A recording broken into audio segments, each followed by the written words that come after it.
sociedade, bem comum, todos dando as mãos, os direitos também os deveres, respeitados por todos serão. Então, justiça e paz se abraçarão, justiça e paz se abraçarão, justiça e paz se abraçarão, justiça e paz se abraçarão.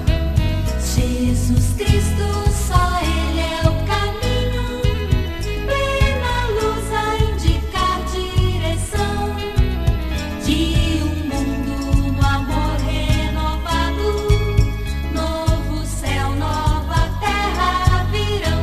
Então, justiça e paz se abraçarão, justiça e paz se abraçarão, justiça e paz se abraçarão, justiça e paz se abraçarão.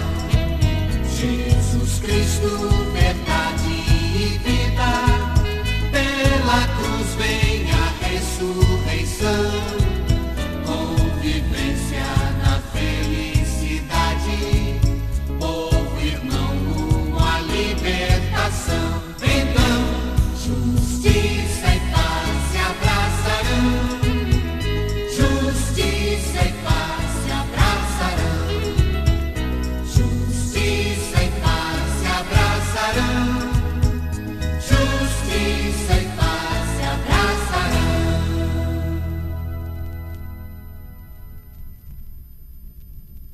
Olá, meus amigos e minhas amigas, vocês que nos ouvem pela Rádio Nova Aliança 103.3 FM. Rádio Nova Aliança, Sintonia da Esperança. Sejam todos muito bem-vindos e muito bem-vindas a mais um programa de Justiça e Paz. Vocês sabem que a Rádio Nova Aliança precisa de doações para sua manutenção. É uma instituição sem fins lucrativos e que sobrevive da providência de Deus.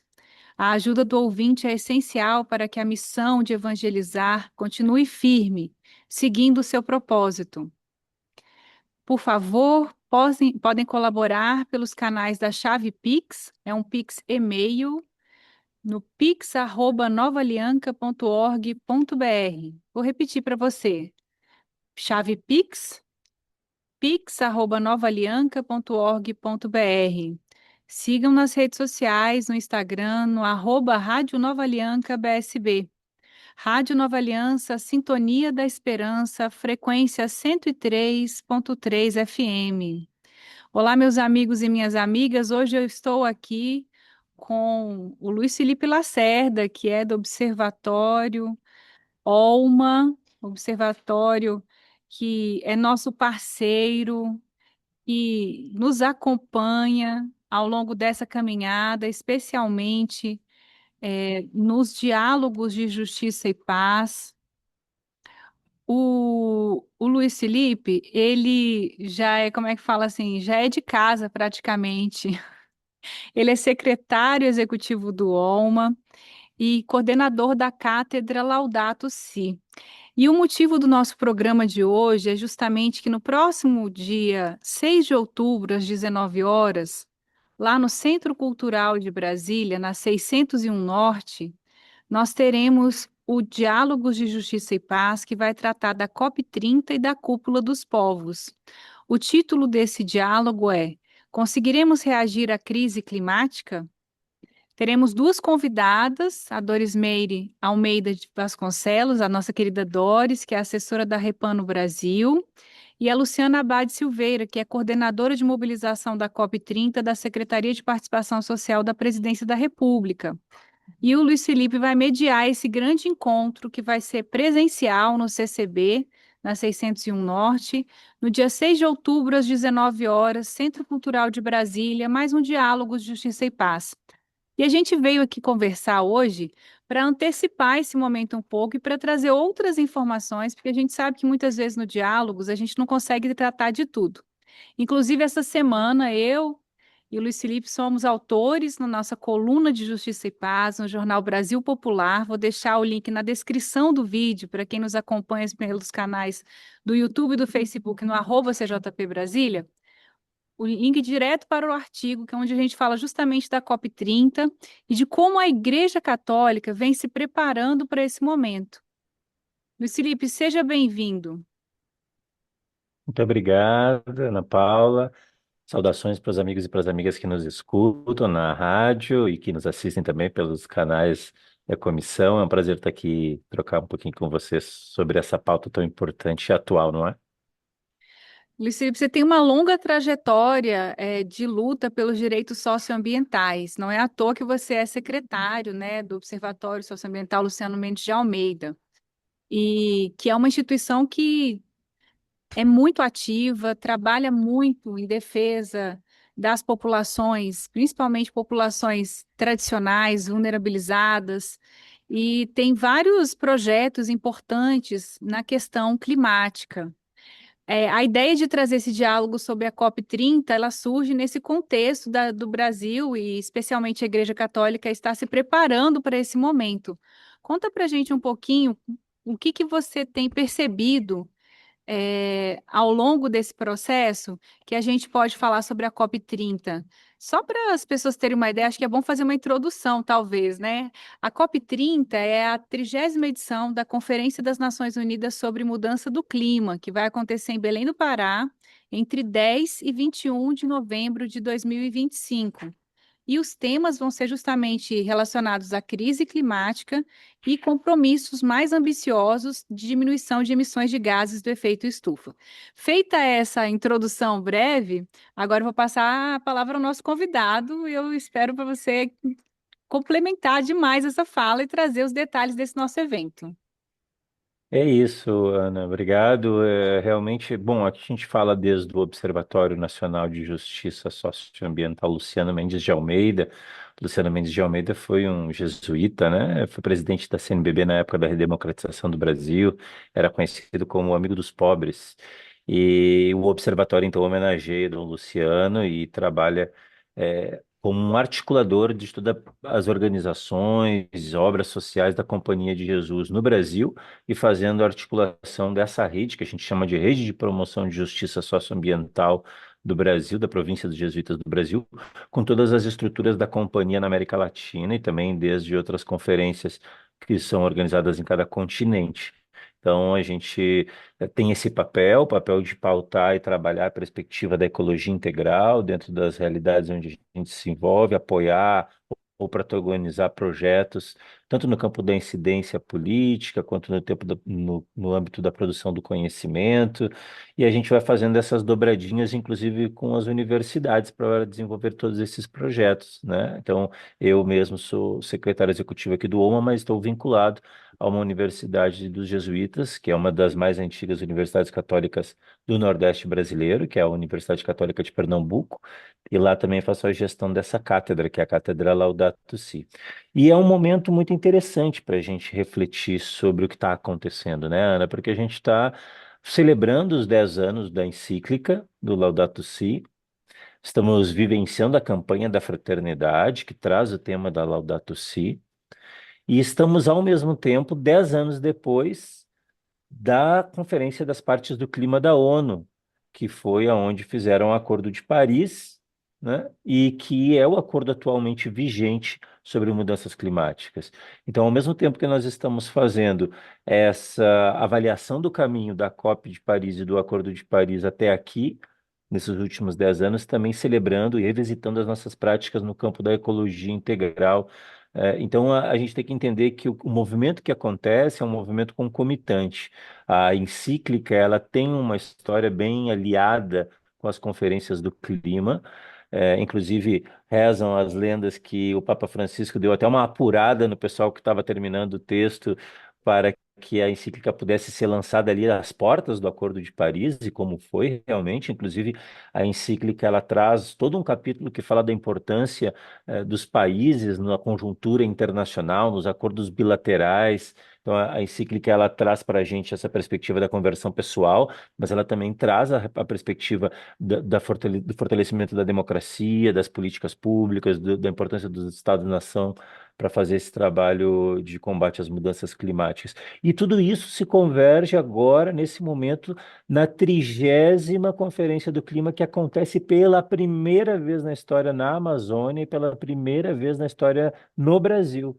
Então é um kairós, né? É um momento celebrativo, reflexivo, um momento importante para a gente poder estar avaliando esses processos, e é nesse caminho que a gente se coloca junto com a Comissão de Justiça e Paz, junto com as outras organizações, para promover esse diálogo que vai acontecer no dia 6 aqui no CCB. O Diálogos de Justiça e Paz já acontece, né? Sempre, toda primeira segunda-feira de cada mês, às 7 horas, no auditório do CCB aqui em Brasília, mas quem não está em Brasília pode sempre acompanhar ao vivo pelos canais.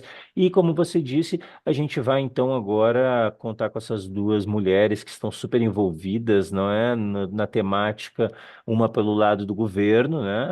Ela trabalha na questão da secretaria, um pouco de mobilização da sociedade civil, a Luciana, né, do governo, da Presidência da República, e a Doris pelo lado dos movimentos sociais e eclesiais, representando a Repam, representando o Tapiri Ecumênico, e a gente espera que esse diálogo possa detalhar muitos assuntos que a gente vai vendo chegar na nossa frente. Muitas vezes a gente não tem o conhecimento muito técnico para compreendê-los, né? Então, como é que a gente traz no beabá algumas coisas que parecem muito complexas, como a revisão da dívida externa dos países do Sul global, fundo de perdas e danos, mitigação climática, mercado de hidrogênio, mercado de carbono, são conceitos que vão aparecendo na agenda do dia a dia e que a gente precisa ajudar os movimentos sociais, as pessoas interessadas, ao nosso corpo eclesial, dentro da igreja também, a poder traduzir isso numa linguagem que ajude as pessoas a se encontrarem aí e perceberem como elas querem ajudar, porque é isso que a gente está defendendo, não é só porque você não vai poder estar em Belém, ou porque você não é amazônida, ou porque mesmo você não tem tanta vinculação com o tema ambiental ou socioambiental, que você não é chamado, enquanto cristão e cristã, a poder colaborar no cuidado da casa comum, como dizia o Papa Francisco, desde o lugar onde você está e nesse caminho que a igreja, que as organizações têm feito em relação à COP. É super interessante também, porque essa semana saiu um documento assinado pelos cardeais das conferências episcopais do Sul Global, que representam África, Ásia, América Latina e Caribe, uma carta dirigida às conferências episcopais dos Estados Unidos, Canadá e Europa, e também para a Assembleia Geral da ONU, clamando por uma atuação unificada da Igreja diante da crise global. É importante falar que esse documento ele vem agora junto com o lançado há alguns meses atrás, que é um chamado por justiça climática e a casa comum, conversão ecológica, transformação e resistência às falsas soluções, que foi o documento lançado em preparação da COP, que justamente traz esses elementos da igreja, do profetismo da igreja, para reagir diante desses cenários complexos de crise, mas também introduzindo as pessoas da igreja nessa temática que já vem sendo tratada há 10 anos. É super interessante isso, como a igreja se colocou à frente do seu tempo, em vários aspectos, né? Porque trouxe uma série de cientistas para fazer também essas construções, para demonstrar o aumento da temperatura global, certificar de que é um problema, de fato. E acho que é importante a gente falar também, Luiz, que o aquecimento global ele não atinge as pessoas da mesma maneira. Os principais atingidos, eles são as pessoas mais pobres, são as pessoas periféricas, são as pessoas negras. Isso porque estão em situações de maior vulnerabilidade. Os ambientes em que essas pessoas têm suas casas, geralmente são ambientes que estão mais suscetíveis aos danos que acontecem quando um desastre climático se coloca. Então, chuvas excessivas, as pessoas que vão ser mais afetadas vão ser as pessoas que geralmente estão nessas moradias precarizadas. E aí, os mais pobres sofrem antes os efeitos das mudanças climáticas. É importante a gente É. colocar isso porque a igreja, se colocando à disposição dos pobres para a construção de um mundo melhor, ela precisa se posicionar entendendo esse contexto também social. Isso, exatamente. A leitura que se faz hoje nesse tabuleiro global do debate climático é esse. A gente vive num sistema econômico que gera um abismo entre o que a gente hoje chama de sul global e norte global. Esse sistema econômico, ele geralmente se aproveita da matéria-prima do sul global, beneficia esses produtos lá no norte global, nas fábricas, e vendem para nós de novo os produtos beneficiados e levam o dinheiro para lá. O dinheiro não fica aqui. Aqui fica a degradação ambiental, porque esse sistema enxerga a natureza não como um dom da criação, enxerga como um recurso, como uma matéria-prima. Tanto é que a linguagem que se usa são recursos naturais, né? E a gente, pelo contrário, usa dons da criação.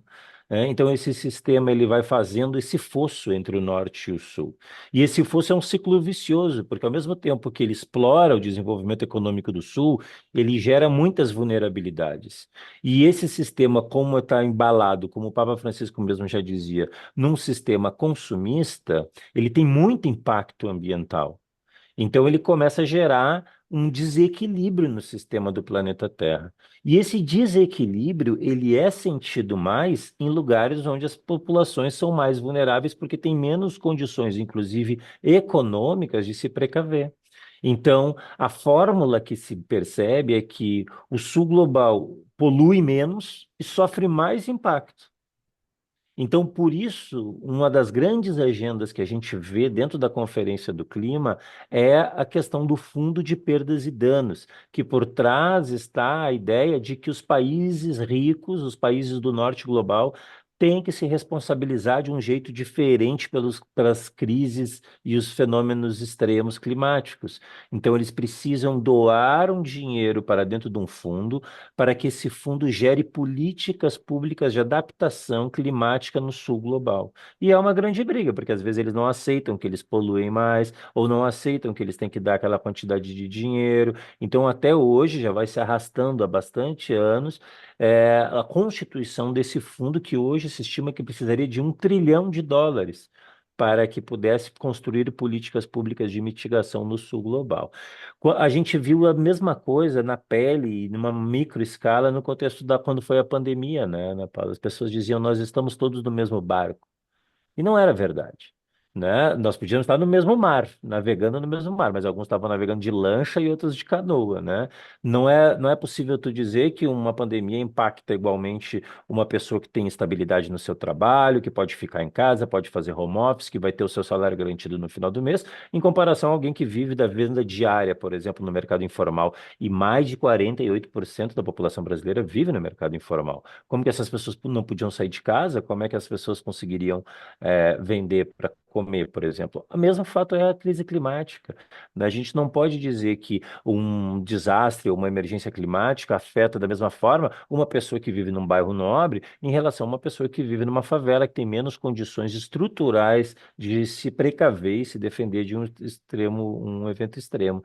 Então, essa é a leitura que se faz no tabuleiro político, né, do norte e do sul global, nessa briga entre compensar os danos, criar um outro sistema econômico que não gere tanto impacto. Aí a gente já vai abrindo a ideia da economia de Francisco e Clara, né, um processo de realmar essa economia. Tá tudo dentro desse bojo. O que que acontece hoje? Qual é o cenário, né? Que passaram-se 30 anos da primeira conferência do clima e as coisas não estão melhorando, que as coisas estão ficando cada vez piores, mais intensas. Então, desde que a gente viu a jovem Greta Thunberg em Glasgow denunciar, começou a criar um sentimento de desconfiança da sociedade civil sobre se realmente as conferências do clima da ONU conseguem dar as respostas que a gente precisa. Alguns movimentos sociais, principalmente do Sul Global e da América Latina, denunciam que isso virou um balcão de negociações entre os governos e as empresas. Denunciam as falsas soluções climáticas, que vêm envelopada num envelope de economia verde, de ideia sustentável, mas quando tu abre esse envelope, ele tem as mesmas lógicas dos mecanismos econômicos que eu dizia anteriormente, de exploração, de degradação. Então, isso aconteceu, por exemplo, para a gente, muito evidente, faz um ano atrás, com a regularização do mercado de carbono no Brasil. As gestões federais anteriores foram altamente defensoras da regularização do mercado de carbono no Brasil. O Brasil foi lá nas duas últimas COPs, defendeu, foi aprovado, regulamentou o mercado de carbono. Em 7 meses de regulamentação do mercado de carbono, nós estávamos com as manchetes lotando os jornais de escândalos de corrupção, desapropriação, invasão de terra de comunidades, com o preceito, com uma justificativa de estar vendendo crédito de carbono para esse sistema. Então, isso é uma falsa solução climática. Agora, por exemplo, estão dizendo das questões das eólicas. Será que a eólica é uma energia limpa mesmo? Quem está lá no Nordeste, onde estão sendo instalados os maiores parques eólicos da América Latina, tem dito que isso é uma falsa solução. Que, primeiro, não leva em conta todo o impacto que aquelas turbinas eólicas fazem na região, mudam os ventos, mudam as migrações das aves, atordoam as pessoas que vivem perto daquelas usinas. Além disso, dentro dos motores, é utilizado um tipo de mineral crítico, como o nióbio, por exemplo, que já está relacionado diretamente a cadeias de extração mineral na África, totalmente vinculadas a problemas com direitos humanos, tráfico de pessoas, trabalho infantil. Então, é limpa mesmo. Uma hidrelétrica, o Brasil tem a maior matriz hidrelétrica de geração de energia pela água do mundo, porque nós somos o país das águas. É limpa, realmente. Vai me dizer que construir uma Belo Monte, a quarta maior usina hidrelétrica do mundo, dentro da maior floresta tropical do planeta, desalojando mais de 40 mil pessoas, entre elas sítios sagrados arqueológicos e atuais de povos indígenas. É limpo isso? É isso que a gente está dizendo? Então, as pessoas começam a questionar essas soluções que vêm. E dizem, não, a gente quer fazer a transição energética, mas a gente quer uma transição energética justa, popular, soberana, por exemplo, é o que os povos indígenas, quilombolas, tradicionais, movimentos sociais pedem, né? E é por isso que a gente hoje tem dois universos. A gente vai para Belém com dois universos que se dialogam, que se pressionam entre si, que geram atrito e também se complementam. A gente tem um universo da COP, que é o espaço oficial, a Conferência do Clima da ONU. Ela é dividida em dois espaços, o verde e o azul.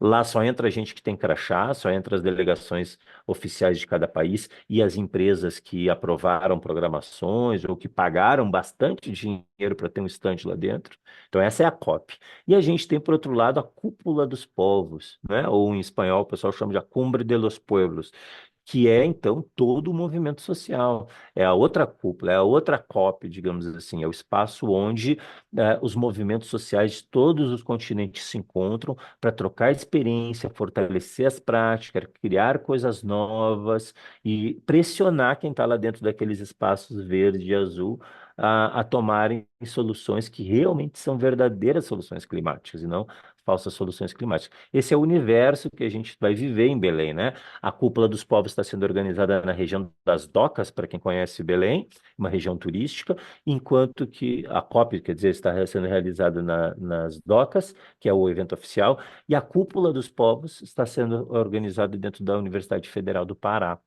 Então, é um pouco nesse sentido. E aí, a cúpula também. A cúpula tem uma programação extensa nos mesmos dias da COP, de 10 a 20 de novembro. A cúpula está trabalhando com 6 grandes eixos, já são mais de 1.200 organizações vinculadas, né? E esses eixos vão ter programações próprias que vão afunilando em plenárias até que se saia no último dia com a Carta de Belém, a Carta da Cúpula, que são as reivindicações. É tão bonito pensar, Luiz, que todo esse processo, né, na verdade, envolve 15 mil pessoas que estarão vivendo a cúpula dos povos lá em Belém. Gente, são 15 mil pessoas que vão até Belém do Pará para participar desse movimento que é de organizações da sociedade civil, são dos movimentos sociais, é a reivindicação do povo, de fato. E depois a gente vai poder ver a diferença entre os documentos, né? De quem é do povo, que vem se preparando desde 2023 para esse momento de compartilhamento, de formação de redes. Ainda dá tempo de participar, quem tiver interesse, que vai, lógico, totalmente diferente do processo da COP30, do governamental, da COP30 internacional, porque existe uma maior horizontalidade entre esses participantes da Cúpula dos Povos. E é também uma grande riqueza perceber esses movimentos. Você falou das falsas soluções, né? O documento das igrejas do Sul Global, eles falam isso num parágrafo que eu vou me permitir ler, que é bem no início, né? Quando eles fazem o resumo, né? Um caminho de esperança e conversão ecológica, eles colocam a nossa demanda. Eles falam: rejeitamos as falsas soluções, como o capitalismo verde, a tecnocracia, a natureza transformada em mercadoria e o extrativismo, que perpetuam exploração e injustiça. Em seu lugar, exigimos equidade, justiça e proteção. Acho tão interessante que a igreja se posicionou nesse momento como sendo uma grande defensora do que a Cúpula dos Povos também está trazendo, e que você mencionava um pouco antes na nossa conversa. A gente tem que se posicionar claramente enquanto cristãos que estão desde esses 10 anos, né, que o Papa Francisco coloca Laudato Si, o Acordo de Paris e tudo que depois foi desencadeado, a economia de Francisco e Clara, que é anticapitalista, que demonstra que existem outras formas de organização da produção e que incentiva a gente a abraçar outros pensamentos onde nós somos todos irmãos, que tem a Fratelli Tutti também, que vai fazer aniversário agora dia 4 de outubro. É toda uma sequência teológica que nos conduz nos desafios do mundo contemporâneo, né? É, isso mesmo. É a gente entender que isso tudo faz parte de, como você diz, de um histórico, de um legado teológico. A gente vai caminhando mais para trás, a gente vai vendo que tudo isso tem uma perspectiva numa semente lá na teologia da libertação, né? Que vem pelas conferências de Puebla e Medellín, quando a América Latina abraça o Concílio Vaticano II, vai formando essa doutrina social da igreja. Depois, uma outra coisa muito bonita é que esse movimento que a gente vê hoje, o movimento socioambiental de união dos direitos humanos com as questões ambientais, também nasce no Brasil com a Eco 92, né? E aí vem a encíclica e vem a COP, então a gente está nesse caminho. E é interessante que a gente, com esse caminho, vai aprendendo como igreja também. Eu acho que uma das coisas interessantes que a gente tem aprendido muito realizando a COP aqui no Brasil é a gente sair das nossas caixinhas institucionais e começar a caminhar junto, né? A igreja, através da CNBB, por exemplo, ela tem protagonizado uma campanha que se chama Igreja Rumo à COP, né? A Igreja Rumo Corp, ela então está unindo pastorais sociais, organizações da nossa igreja, paróquias, cristãos e cristãs aí soltos, sem nenhuma vinculação institucional, mas que querem também participar. Está reunindo todo esse corpo apostólico em direção a um discurso alinhado com esses documentos que você está trazendo. Em setembro, a gente teve também a análise de conjuntura da CNBB, que trouxe o tema da COP.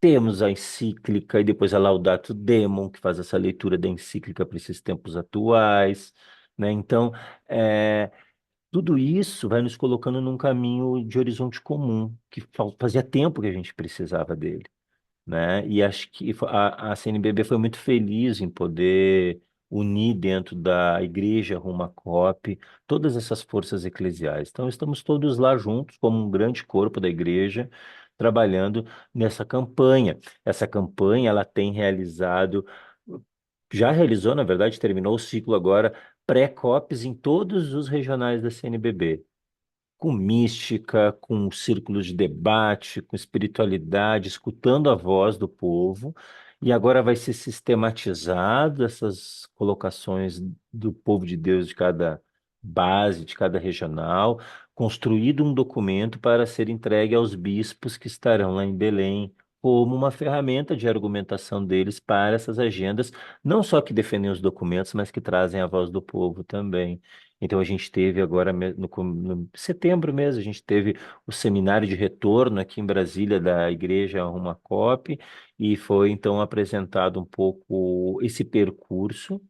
As pessoas podem acessar vários materiais na internet, no site da Igreja Roma Cop 30.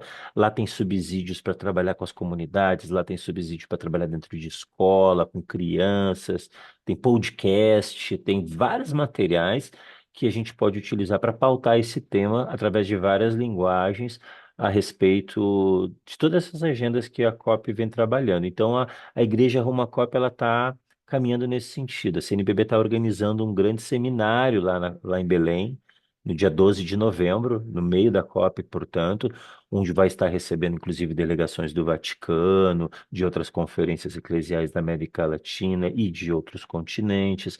E ali, então, esse material também vai poder ser circulado para que subsidie os atores religiosos nos espaços que eles vão estar depois, o Salão Azul, o Salão Verde, a cúpula, as suas conferências depois.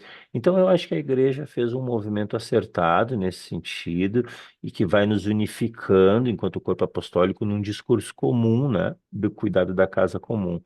Evidentemente, cada organização religiosa tem também as suas articulações, as suas agendas, é, mas também, além do nosso corpo apostólico dentro da igreja, um outro movimento interessante que algumas das nossas organizações estão fazendo é a articulação com outras crenças, outras fés, outras igrejas, né? Que é o caso do Tapiri Ecumênico.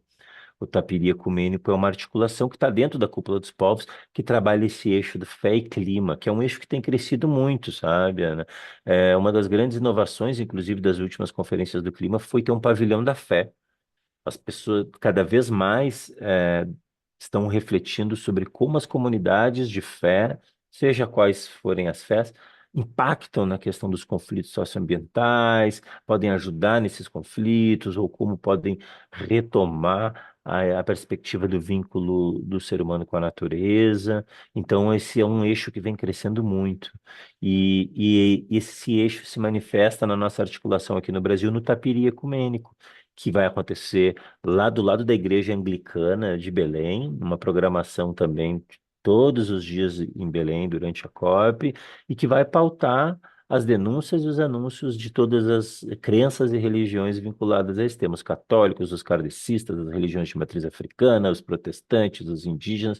Então, esse é um outro cinturão também de convocação de vozes a respeito da fé e do clima, que se soma naquele cinturão mais amplo que eu falei anteriormente, que é a cúpula dos povos, que aí está todo mundo, né? Então, é muito interessante a gente botar também a centralidade desse debate da fé hoje no universo do debate climático. Cada vez mais vem crescendo estudos, investigações e projetos de comunidades religiosas vinculados a esse tema, porque ao final das contas, né, Ana, por mais que a gente fale de muitos mecanismos e metodologias, nós estamos convencidos do que a gente tem que trabalhar, a missão, nosso objetivo maior é a pergunta que nos guia é como nós vamos refundar a relação dos humanos com os não humanos que partilham conosco esse planeta. Essa é a centralidade da coisa. E a gente, analisando essa pergunta-problema, que é o que a encíclica nos convida também, como nós vamos refundar, como nós vamos repactuar a relação dos humanos com os não humanos, né? A gente enxerga que um dos problemas dessa relação foi que a maioria de nós humanos dessacralizamos a natureza. Nós tiramos o elemento sagrado da natureza. A gente começou a percebê-la como um objeto, como uma paisagem, uma coisa bonita, talvez, mas uma coisa sem nada mais do que aquilo, né? Ah, ou em alguns casos como um recurso para o nosso conforto, né? Então, quando o Papa Francisco, embalado pela encíclica, convoca o Sínodo para a Amazônia e depois escreve a exortação querida à Amazônia, ele é claro, ele diz: escutem os povos originários. Eles têm os saberes que nós precisamos para responder à altura à crise climática. E um dos elementos que ele aponta desses saberes é o fato de eles não terem rompido o elo entre o que é natureza e o que é sagrado. Então existe a partir disso uma outra relação, porque ninguém vende o que é sagrado para si, ninguém joga fora o que é sagrado, ninguém usurpa o que é sagrado para si. A gente só faz isso com a natureza porque a gente perdeu a dimensão do sagrado.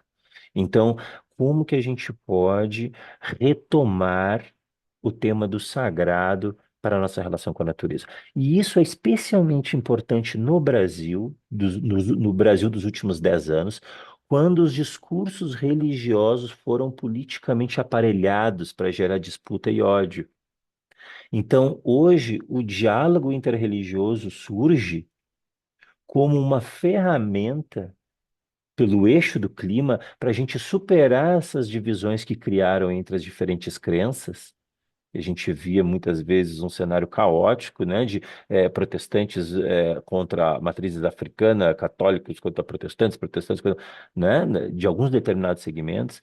E a gente usa hoje o diálogo interreligioso nos ligando com aquilo que é comum a todos e todas as crenças, para superar essas polaridades que foram politicamente criadas para gerar ódio e não gerar paz, e caminhar em direção a um senso comum de paz e fraternidade novamente. E um dos elementos que une a todas é o lugar da religião, da natureza nas religiões. Então, a gente tem feito aqui no Observatório alguns projetos, algumas experiências de reunir diferentes líderes religiosos para debater uma pergunta: qual é o lugar da natureza na sua crença? E todas elas começam a trazer a dimensão do sagrado. E a gente começa a ver que a gente partilha cosmologicamente em todas as crenças que a natureza tem um lugar sagrado. E eu acho que é esse papel que nós, enquanto comunidades de fé, temos a colaborar nessa questão do clima. É isso que nós temos que levar ao debate na COP, na cúpula e onde você for, na escola, na paróquia, no grupo da família, é retomar com as pessoas o tema da sagralidade da natureza, né? Olha, Luiz, eu não posso nem, como é que fala, falar melhor do que o que você acabou de falar. Vou lembrar que o pessoal desse site é https igrejarumoacop30.org, esse que você citou, que tem os materiais, e também chamar todas as pessoas que estão ouvindo esse programa na Rádio Nova Aliança a estarem conosco no dia 6 de outubro, às 19 horas, no Centro Cultural de Brasília, para o nosso Diálogos de Justiça e Paz, COP30 e Cúpula dos Povos. Conseguiremos reagir à crise climática? Nesse contexto que você acabou de colocar, eu agradeço a sua participação em mais um programa de Justiça e Paz e deixo agora o momento para você fazer a saudação final aos nossos ouvintes. Eu agradeço o espaço, parabenizar a Comissão de Justiça e Paz por esse programa e realmente convidar todas e todos a estarem conosco no dia 6 lá no CCB, na 601 Norte, para a gente continuar essa conversa, tirar dúvidas, aprender um com os outros e juntar as mãos nesse caminho aí. Dia 6 de outubro a gente vai estar esperando todo mundo lá no auditório do CCB para conversar. E quem não está em Brasília pode acompanhar nas redes sociais do OMA, da comissão, é sempre transmitido ao vivo. Espero que a gente possa fazer um bom caminho até a COP, Ana, e que depois a gente sente para fazer as avaliações, né? Que não seja um evento, que seja um marco realmente que deixe a sua marca na nossa forma eclesial de trabalhar, na doutrina social da igreja no Brasil e na América Latina, que a gente possa, depois desse evento, também poder incorporar cada vez mais o tema da ecologia integral, no contexto da fé que a gente comunga e partilha. Muito obrigado pelo espaço. Obrigada por essa entrevista maravilhosa, Luiz. E vocês ouvintes agora ficam com a reflexão da Simone Furquim, na sequência, o programa de Dom Paulo César. Desejo a todos e todas uma semana repleta de justiça e paz. Olá, ouvintes. A leitura de hoje é Lucas, capítulo 9, 43 a 45. Este trecho encerra os relatos sobre a missão de Jesus na Galileia, junto aos empobrecidos e marginalizados do seu tempo. E a conclusão dessa missão foi que todos estavam admirados com todas as coisas que Jesus fazia. É importante nos perguntar Quem foram os que se admiraram de Jesus? Não foram os poderosos, mas justamente os que sofriam sob a opressão política e religiosa. Eles se encantavam com as palavras de esperança e libertação que Jesus lhes anunciava, ou seja, a boa nova de Deus dirigida a eles. Mas Jesus alerta seus discípulos para prestar atenção, pois tem muitos que estão incomodados com a boa nova de Deus. Jesus diz: preste bem atenção, o Filho do Homem vai ser entregue nas mãos dos homens. Mas os discípulos não compreendiam o que Jesus dizia. O sentido lhes ficava escondido, de modo que não podiam entender, e eles tinham medo de fazer perguntas sobre o assunto. Essa incompreensão se prolonga até hoje. Precisamos também nos perguntar: por que Jesus foi executado? Essa questão incomoda os que ocupam instâncias de poder, pois expõe a contradição entre a lógica do Evangelho e a lógica dos impérios. Muitos não querem enxergar com o coração o sentido da missão de Jesus, preferindo utilizar as Escrituras para legitimar violências, exclusões e guerras. Ainda hoje, vemos discursos religiosos que apresentam Jesus como um rei conquistador que derrota inimigos com exércitos. Dos púlpitos, por vezes, ecoam palavras ofensivas contra migrantes estrangeiros e também contra povos que não se alinham aos projetos de poder. Contudo, o Cristo permanece presente na vida dos empobrecidos e na luta de quem busca justiça. E assim como no passado, Jesus continua sendo entregue nas mãos dos homens que detêm poder. Que a nossa oração seja para que o Evangelho nunca perca sua força de admiração e de vida, que a palavra de Deus e os sinais do reino sejam sempre reconhecidos no cotidiano e que jamais nos falte o amor e a alegria evangélica. Amém.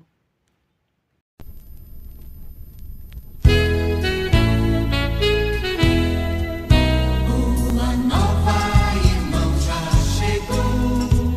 Jesus Cristo nos diz conversão. Seu projeto de fraternidade vai mudar vida e coração. Então, justiça e paz se abraçarão. Justiça e paz se abraçarão. Justiça e paz se abraçarão. Justiça e paz se abraçarão. Bem atentos à sociedade.